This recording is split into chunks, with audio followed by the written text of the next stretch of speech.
Halo semuanya, kembali lagi di channel Raja Galba ya. Nah, jadi di video kali ini ada kabar yang sangat gembira sekali untuk nasabah yang Galbay ya, karena bulan depan ada persidangan untuk para pinjol-pinjol legal OJK yang melakukan kasus soal bunga yang ditetapkan kepada nasabah-nasabahnya. Hal ini mungkin bisa jadi penentuan apakah 44 pinjol ini akan ditutup semua ataukah tidak. Kita lihat nanti. Harapan Anda, pinjol mana yang akan ditutup setelah persidangan? Apakah Aku Laku, Kredivo, Easy Cash, 360 Kredi, Watas, Uangmi, atau yang mana? Tulis di kolom komentar. Soalnya ada 44 pinjol yang akan disidang. Ya. Nah, kalau saya sih jangan 44, kalau bisa 97 atau semuanya. Ya, semuanya harus ditutup tanpa perlu ada kasus ini, kasus itu. Yang sudah banyak kasusnya kok. Ya, pinjol-pinjol itu kasusnya bunuh diri, ya kan? Karena pinjol, nagihnya semena-mena, ya kan? Ada lagi satu keluarga yang ini bunuh diri karena pinjol menagihnya semena-mena. Itu kan kasus dari pinjol, ya kan? Itu saja sudah cukup untuk memutus rantai jeratan hutang pinjol di masyarakat Indonesia. Ya kan, kita semua ingin terbebas dari pinjol-pinjol ini, ya kan? Pinjol masuk ke sini melalui OJK. OJK mengizinkan pinjol untuk melakukan usaha pada masyarakat Indonesia. Masyarakat Indonesianya dijerat dengan bunga-bunga yang tinggi, denda-denda yang tinggi, tenor-tenor yang tinggi, dan limit-limit yang tidak seharusnya nasabah ini dapatkan. Ya, akhirnya banyak yang galbay, banyak juga yang mungkin bunuh diri, banyak juga yang mengkonversikan hartanya menjadi pembayaran di pinjol. Itu mau bagaimana kalau sudah seperti itu? Ya kan? Harusnya pinjol ini sudahlah ditutup saja karena sudah tidak ada manfaatnya. Setuju? Silakan tulis di kolom komentar. Nah, jadi berita ini saya dapatkan dari Google. Sudah banyak beritanya seperti CNBC dan lain-lain gitu ya, memberitakan hal tersebut ya. Di sini saya ngambil saja dari CNBC gitu ya. 44 pinjol diduga kartel soal bunga bulan Mei disidang. Beritanya terbit pada 13 Maret 2025. Nah, coba kita baca sebentar di sini ya.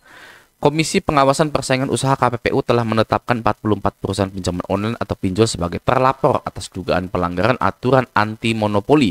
Platform fintech peer-to-peer lending tersebut diduga mengatur harga. Lalu, sementara itu, Deputi Komisioner Pengawasan Perilaku Pelaku Usaha Jasa Keuangan dan Perlindungan Konsumen OJK Rizal Ramdhani menegaskan bahwa pihaknya mendukung langkah KPPU dalam menangani kasus ini. Menurutnya, OJK pada awalnya tidak mengintervensi pasar pinjaman daring atau pindar karena prinsip dasarnya adalah interaksi antara penawaran dan permintaan. Nah, OJK-nya pun nggak mau ikut-ikutan. Itu adalah urusannya pinjol. Kalau pinjolnya sampai ditutup ya sudah, saya tidak peduli ibaratnya. Gitu. Ya guys ya, Anda kalau mau tahu nih ya, yang namanya dunia finance itu semuanya tidak ada yang peduli dengan internal-internalnya itu. Maksudnya gimana? Maksudnya begini. Di dunia leasing, ya di dunia leasing kalau ada penagihan yang merampas motor, ngambil motor yang menunggak, lalu kantor dari leasing tersebut digeruduk oleh massa ya, pasti akan saya jamin kantor leasing tersebut tidak akan pernah mau mengaku bahwa karyawan yang merampas motor tersebut adalah karyawan kami. Ya kan, ibaratnya, oh itu bukan karyawan kami, ya kan, itu menawarkan diri saja mereka itu, mau nggak saya ambil sini, gitu kan, ya kita, ya sudah ambil saja, gitu kan, karena ada tunggakan, gitu kan, itu satu, tidak peduli dengan karyawannya, ya kalau karyawannya kena kasus, ya sudah saja, ya sana kasuskan saja, jangan bawa-bawa kami. Ya, ini lagi ya kan dari OJK ke perusahaan fintechnya. Kalau perusahaan fintechnya bermasalah ya tutup saja, gitu loh. Ya kan sebenarnya nggak ada yang peduli guys dengan finance itu. Hanya Anda saja yang peduli dengan urusan-urusan fintech itu. Ya kita terlalu peduli dengan yang namanya penagihan ini, penagihan itu, penagihan ini, penagihan itu. Aduh, ya stop lah. Ya kita nggak usah peduli lagi dengan hal-hal tersebut. Masih banyak hal-hal yang penting di luar sana yang harus kita urusin, gitu ya. Galbay dipinjol tidak dipenjara. Nah, ketika kita sudah tahu ya galbay dipinjol itu tidak dipenjara, oke, jangan cari-cari hal lain, jangan tambah lembek karena kita tahu galbay dipinjol itu tidak dipenjara, maka kita ini kecanduan sengsara ya.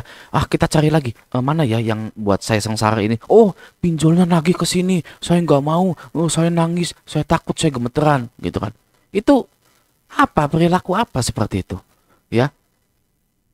Cewek juga nggak boleh seperti itu, apalagi cowok. Galbay dipinjol tidak akan dipenjara. Ya sudah, jangan tambah lembek, mencari-cari hal yang tidak sepatutnya ditakuti. Oke, segera ubah mentalitas Anda. Kalau sudah tahu gagal bayar tidak dipenjara, ya sudah. Stop saat itu juga, hapus semua aplikasinya, stop pedulikan pinjol-pinjol Anda, lalu lanjutkan kehidupan Anda. Oke? Dari Mbak Aska Dinavina, ya, DC 2 kali. Ya, DC 2 kali apa nih? Ya 2 kali datang gitu ya. Terakhir dia talangin angsurannya katanya. Ini surat pertama baru datang setelah didatangi DC 2 kali. Oh, jadi dia didatangi DC 2 kali dan baru nerima surat pertama setelah 2 kali didatangi DC lapangan. Ini DC lapangan Kredivo gitu kan ya. Sudah ngasih surat doang. Ya terus pergi. Waduh, enak banget ya. Ternyata Galbay dipinjol itu aman gitu ya. Ngasih surat udah. Ya kan, difoto, masukin grup Facebook Raja Galbay, ya kan.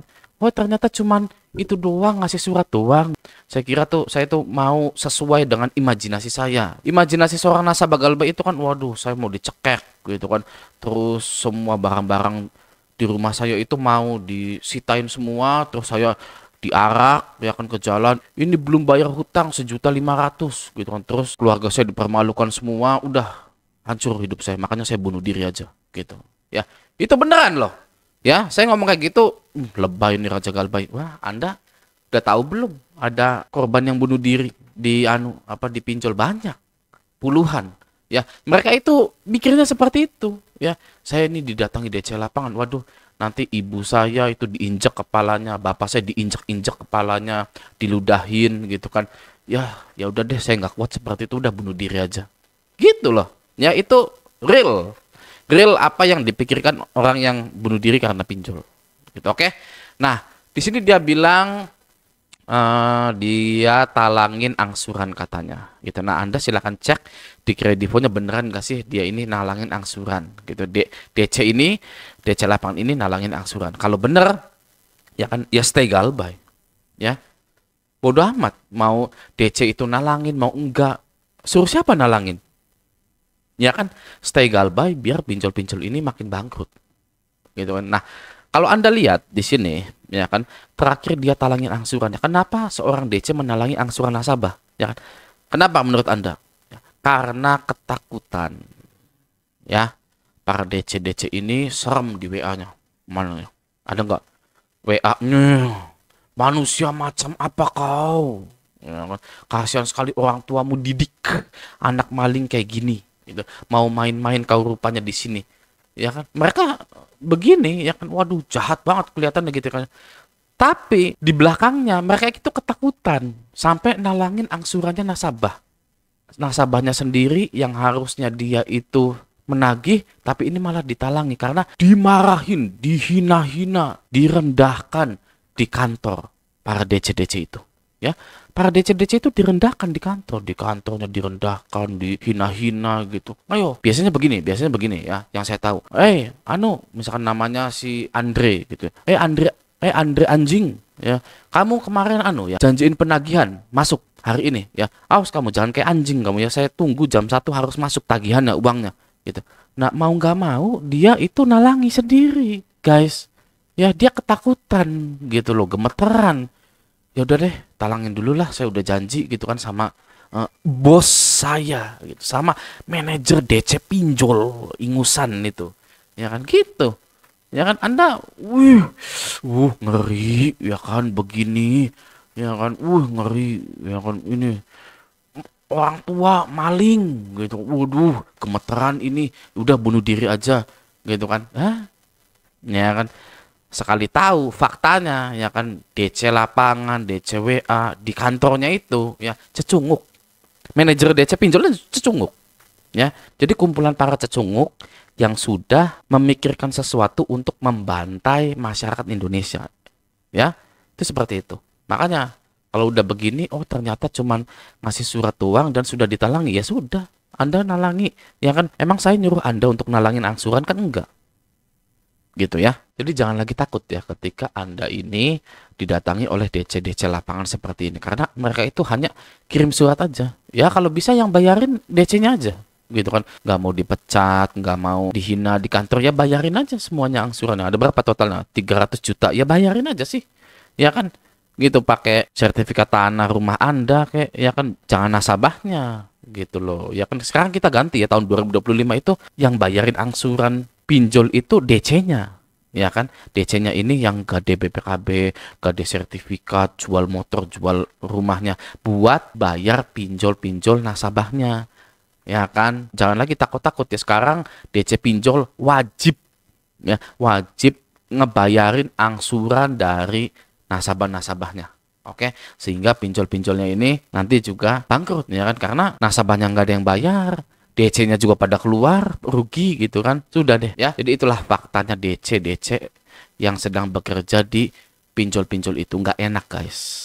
Ya, oke.